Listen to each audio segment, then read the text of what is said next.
Content warning. This video is not made for kids. It contains fictional depictions of mental illness, fictional violence, and fictional abuse. The fictional characters in this story are heavily afflicted by the things that I have spelled out to you, and some of the inner monologue seems to suggest that they should be getting hurt like this, but that is absolutely not the case. Me portraying this abuse or mental illness is meant to show the audience how the illness or abuse feels inside of the mind of the afflicted person, so they can sympathize and maybe stop themselves from following a similar pattern in the future. Be careful if you're easily triggered. You're most likely about to enter the mind of someone who is heavily afflicted by illness and abuse. Viewer discretion is advised.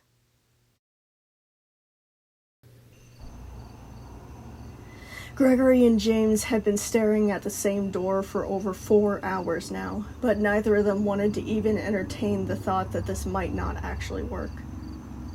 Crickets, cicadas, and frogs all sang the same chords over and over again, like competitive symphonies trying to drown each other out. The blazing heat of the day was only just beginning to fade, the black sky above them only letting about 2 stars shine through. The smell of baking asphalt drifted past them, the air in the alleyway stagnant and soggy.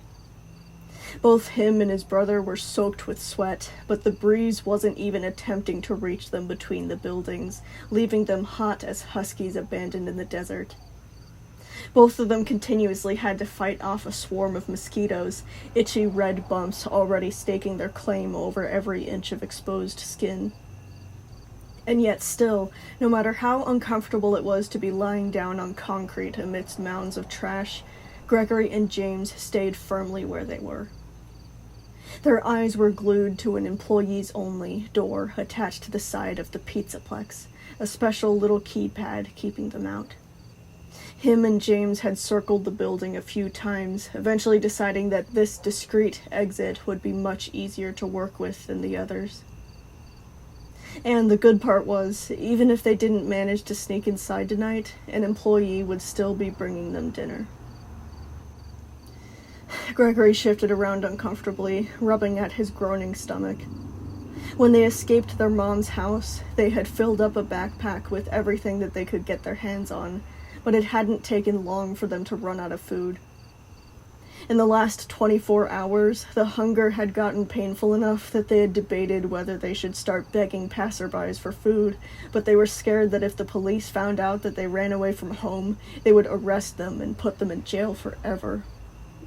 So they had no other choice but to wait for the garbage to be taken out, in line next to the rats and roaches.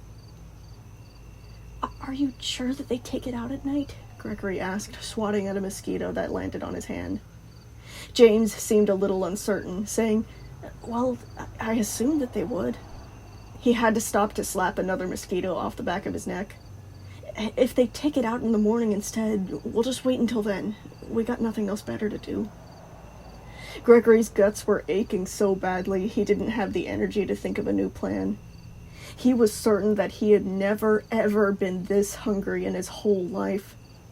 It had far passed the point of unbearable, taking up so much space in his head that he could hardly think of anything else, every single cell in his body screaming to be fed. Even the cardboard boxes stacked near the dumpster were starting to look appetizing.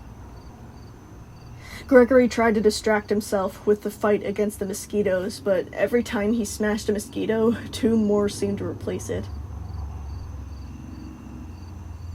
He squinted at the splattered remains of the most recent one, sniffing it. Just as Gregory opened his mouth to ask James if he thought that it was safe to eat a mosquito, a distinctive clank echoed out across the pavement. James pulled Gregory down beneath the big green dumpster, the 2 of them falling completely silent. There was a creak as the door opened, followed by some shuffles and clicks, and a motor? Gregory strained his ears, confirming to himself that he wasn't crazy. They could hear a motor. It almost sounded like a remotely driven toy car, but bigger. Waving for Gregory to stay where he was, James scooted over to the edge of the dumpster, slowly peeking around the corner. It's a robot," James whispered to him. "What?" Gregory gathered closer to James, seeing something that he had absolutely no context for. James was right. It looked like a robot. Its shell was smooth and white, without much real features besides eyes and a speaker where their mouth should be. The upper half was humanoid, but the lower half had wheels, almost like a vacuum cleaner. It was dragging several black garbage bags along with it, not seeming to notice them at all as it hoisted the trash up and over into the dumpster. They watched curiously as the drone rolled its way back into the locked door, punching in a set of numbers. It was let back into the pizza Plex, the lock clanking shut behind it. "What was that thing?" Gregory breathed. "Honestly, I don't care," James said, getting up. "There's gotta be some scraps for us in that bag. Come on." They had a bit of difficulty with the next part. Both him and James were very little, so only James was tall enough to reach the lip of the garbage dump if he stretched his hands above his head. After a bit of coordination, Gregory was able to push James far up enough that he got a good hold on the edge, dropping down into the dump on the other side. "Yes!" James cheered from inside. "Finally!" Gregory paced around the dumpster as James started throwing bits of food items out. He tried to brush some of the dirt off, gathering James's findings into a nearby flattened sheet of cardboard. By the end of it, they had half a dozen pizza crusts, an assortment of burnt fries, and expired hot dog buns with specks of green mold on them. Once he got back out of the dumpster, Gregory and James eagerly gulped down everything that they could fit in their mouths, too hungry to care about the sourness of where the food had come from. "See, I told you it'd be worth it," James said through a mouthful of crust. "They throw out food all the time." Gregory did feel a little silly now. He had been scared of getting caught by the freaky animatronics in there, but now he saw that the animatronics obviously had no part in taking out the trash.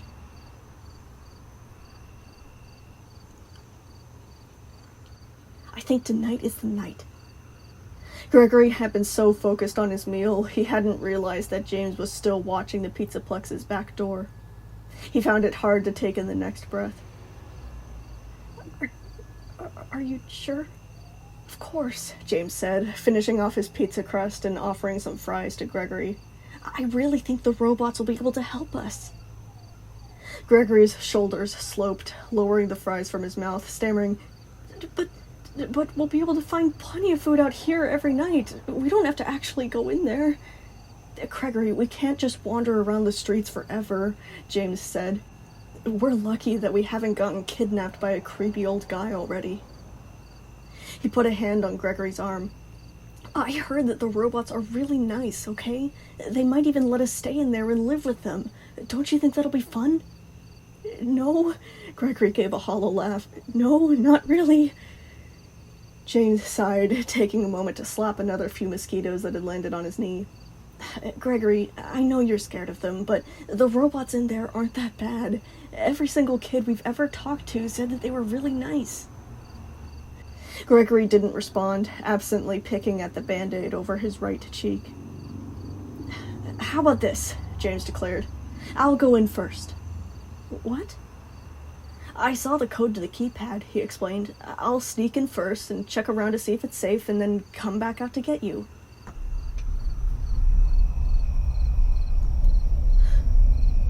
The recreation of this memory rippled at the edges, distracting Gregory from the mosquitoes swarming them. "On your own?" "Well, yeah. Won't it be dangerous?" "It's not going to be dangerous," James reassured him, already getting up. "These robots are really nice to kids. There's no way that they would turn us away." James's eyes practically sparkled. "What if we could move in there forever? There's food, there's water, there's even a bunch of games that we can play in the arcade.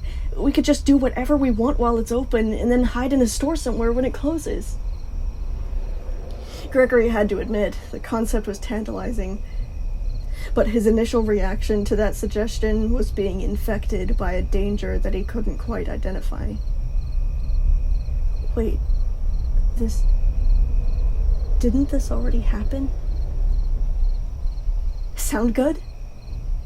Gregory blinked a few times, the ripples growing more and more apparent. "Don't do it, don't do it," something was screaming inside of him. But all he heard was his own voice, giving in without much of a fight. "Okay, if you're sure." James pulled on Gregory's arm to get him into a standing position. His big brother squeezed him tight, every nerve in Gregory's body trying to soak in his warmth like he had been lost in the Arctic for ages. Stay hidden.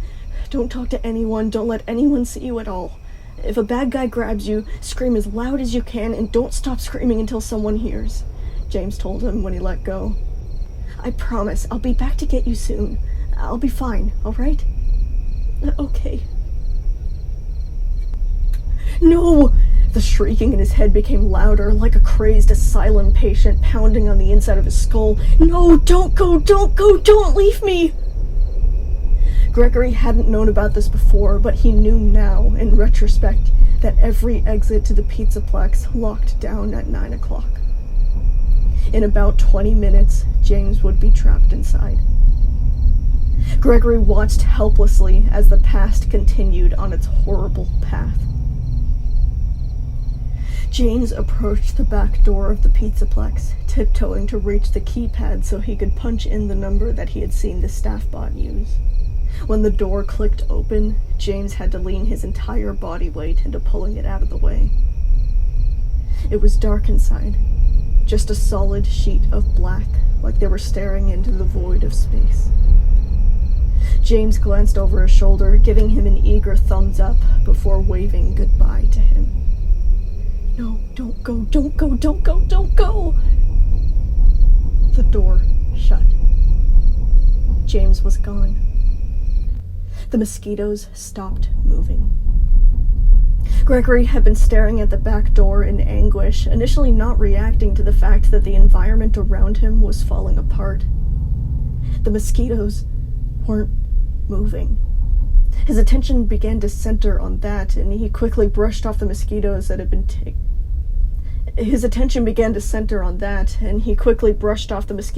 taken over the back of his hand. The rest of the cloud was frozen mid-air, their minuscule glassy wings still outstretched as if frozen in flight. The streetlights flickered, the alleyway's bricks seemed to bend towards him like white blood cells converging inwards on a germ. With an enormous amount of strain, Gregory broke out of the script of the nightmare, practically slamming himself into the door, beating his tiny fists against it. No, come back, please! Nothing.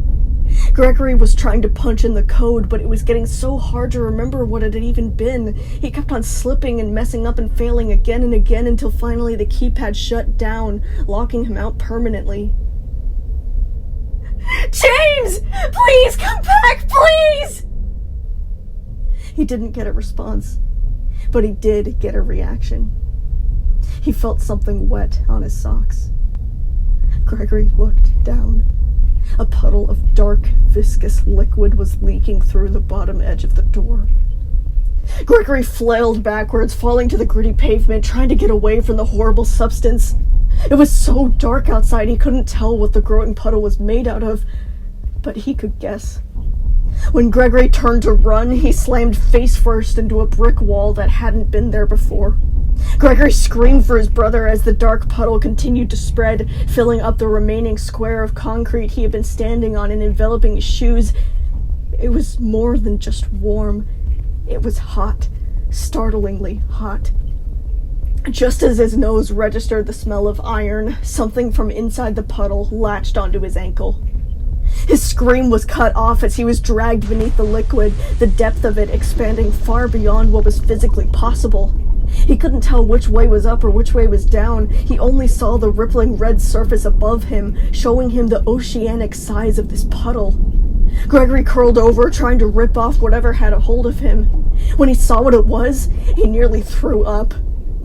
No, that can't be right. Gregory grabbed onto a handful of the stuff, lifting it closer to his head, trying to use the ruby-tinted light from above to figure out what it was. Severed fingers. His gut-wrenching scream carried on into the real world as Gregory finally woke up in bed. He thrashed around, the tangles of the blanket mistaken for the grasp of a dead hand. Horrible, tortured noises just kept on pouring out of his mouth, nearly drowning out the voice of Miss Anderson. Gregory, sweetie, it's alright, you're alright.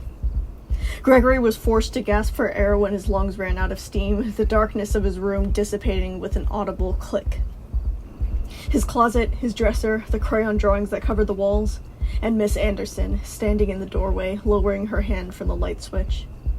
He had stopped actively screaming now, but he was still shaking uncontrollably, finding it hard to register that he was safe now. Gregory, sweetie, are you alright? Miss Anderson asked, her gem blue eyes round.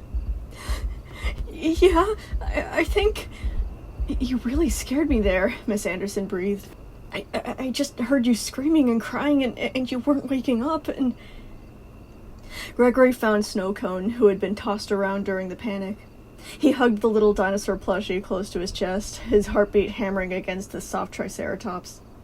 Now that things had calmed down a bit, Gregory felt acidic self-loathing wash over him. I'm sorry I woke you up, he said, rubbing at his crusty eyes. It wasn't real. It was just another dream. Just because it was a dream doesn't mean it didn't upset you, Miss Anderson said, treading a little closer. Have you been getting dreams like this a lot?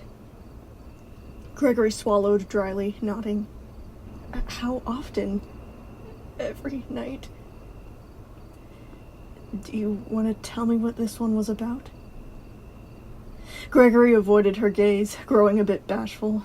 It hadn't been real. He was fine. It shouldn't be scaring him, right? Do you want me to sit with you? Miss Anderson asked next. Gregory nodded, and she settled down with her legs hanging off the side of his bed, not too close but not too far. For a while, the room was quiet. Gregory sniffled and wiped his nose on his wrist, remembering to breathe slowly and pet Snowcone like Dr. Morris taught him. In for 3, out for 3. You don't have to tell me what it was about if you don't want to, Miss Anderson continued, once it had been long enough. But I want you to know that I know what you're going through. Gregory was actually a little surprised at that. You do? I don't want to compare your trauma to my trauma and act like mine was just as bad as yours, but something really bad happened to me when I was a kid, and I started having nightmares just like you. Gregory's mouth fell open. Really? Did you hear about the kidnapping incident in the Pizza Plex? She asked, tilting her head. No? Oh, you may have not been alive for that, Miss Anderson reasoned. She stopped, and after a few seconds, Gregory realized that she wasn't going to continue. What happened? He asked. You want to hear about it? Yes, if you're okay with it. Oh gosh, where to start? Miss Anderson leaned back, the mattress creaking a bit as she stared up at the ceiling in recollection. So, most days my mom would drop me off in the daycare so she could go to work without worrying about what to do with her kid. And one day we had this big fire drill, and we were all supposed to leave out of the fire exit when the alarm went off and wait in the parking lot until we're given the all clear. And while I was out there, a stranger got out of his car and told me that he had a puppy with him and wanted to show it to me. I had always wanted a puppy. She gave a nervous smile. You can probably see where this is going, but back then I was so little I didn't even know why I shouldn't talk to strangers. I got into his car and he started driving away, and Son, the daycare attendant, began to chase after us. The smile was no longer reaching her eyes, but she was still clearly working to keep herself steady.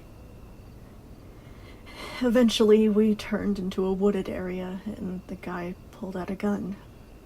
I had no idea what was going on. I was too young to even understand what would happen if I got shot in the right spot, and I don't really remember a lot of the back and forth. It was all just a blur to me. But Son managed to get me away from him.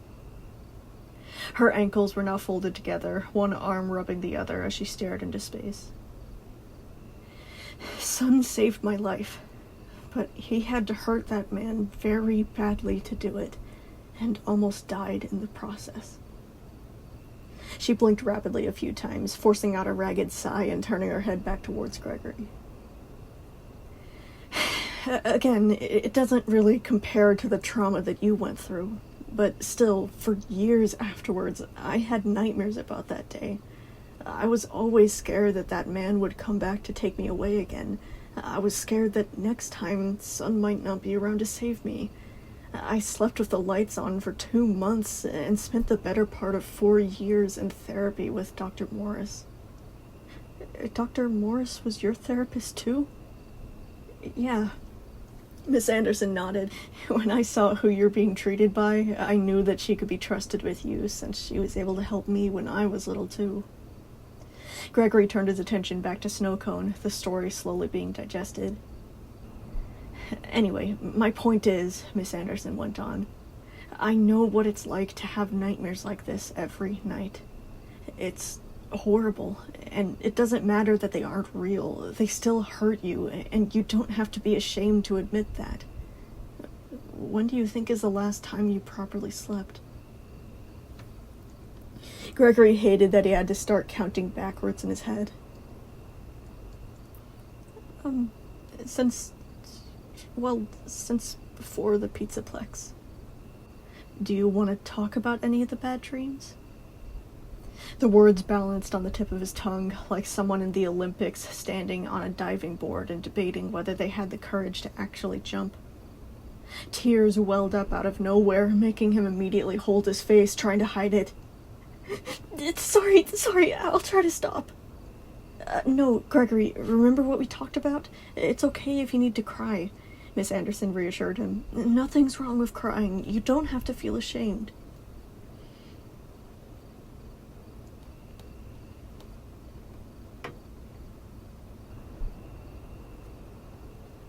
By now, Miss Anderson seemed to have picked up on how taboo crying had been in Gregory's original home.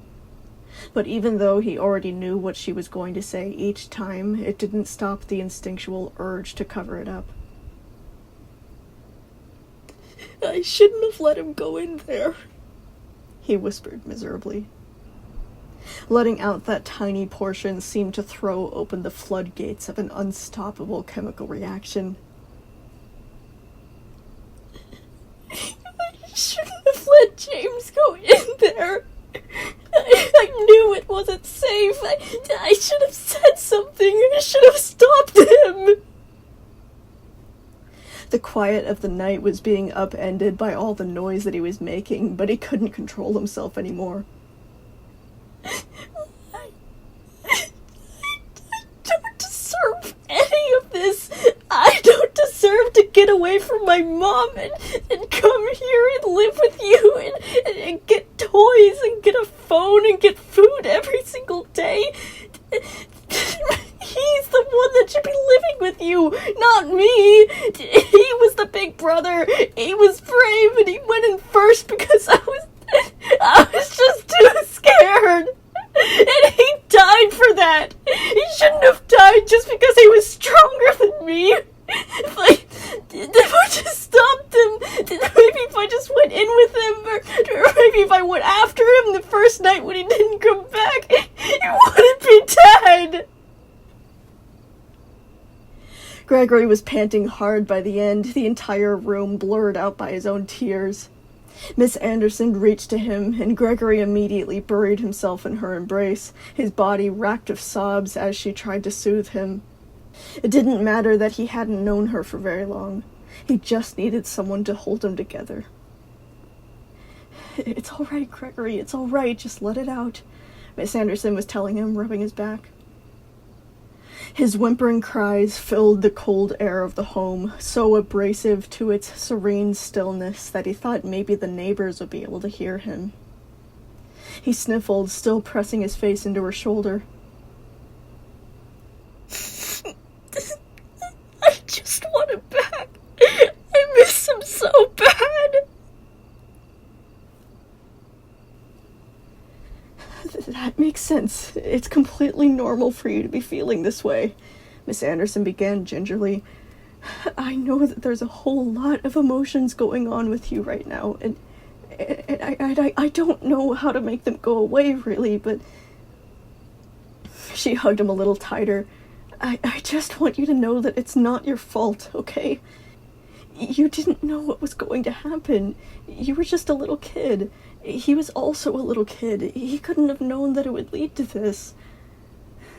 Have you told Dr. Morse about your nightmares? He hiccuped and said, No.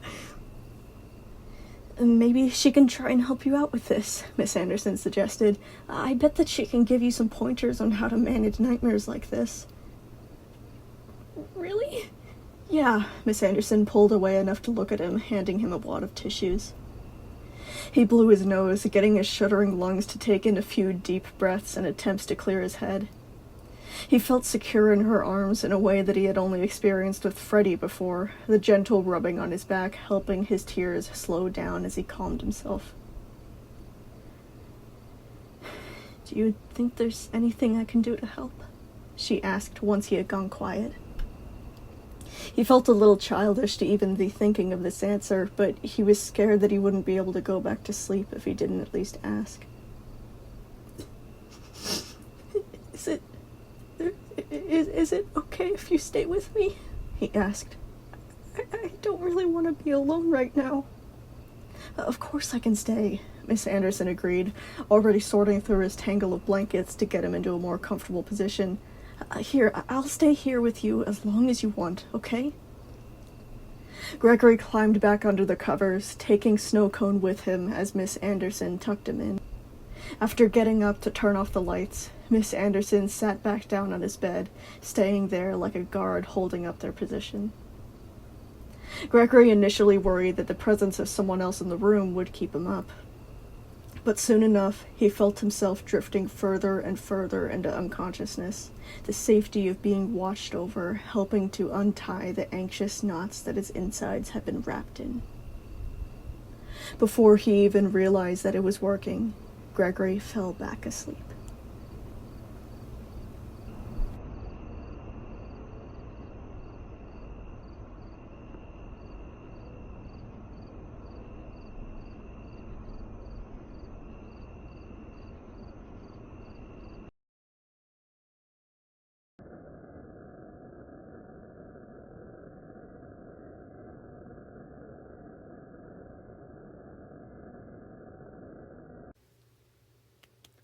Woo! Gregory gets some comfort from a real adult. Okay, so, big apology here. You probably noticed that I did not post for several weeks. I am very sorry about that. It is because, obviously, for a lot of other people as well, school started. I had to go back to doing college and stuff, and obviously there's a big adjustment period for that. I had to start getting used to doing homework. I had to get used to the schedule. I had to get used to driving back and forth.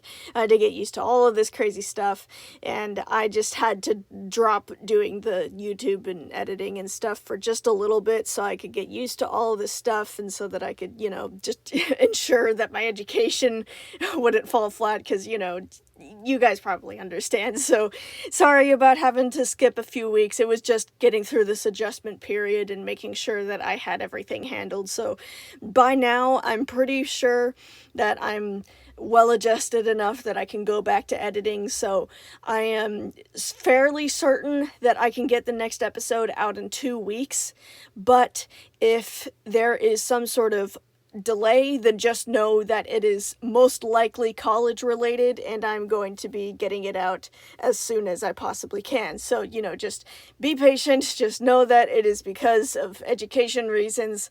I'm not just being lazy. It's probably because I'm buried under a bunch of homework and I'm probably feeling really bad about it. So just, sorry about any waits that or gaps in the schedule that come up next.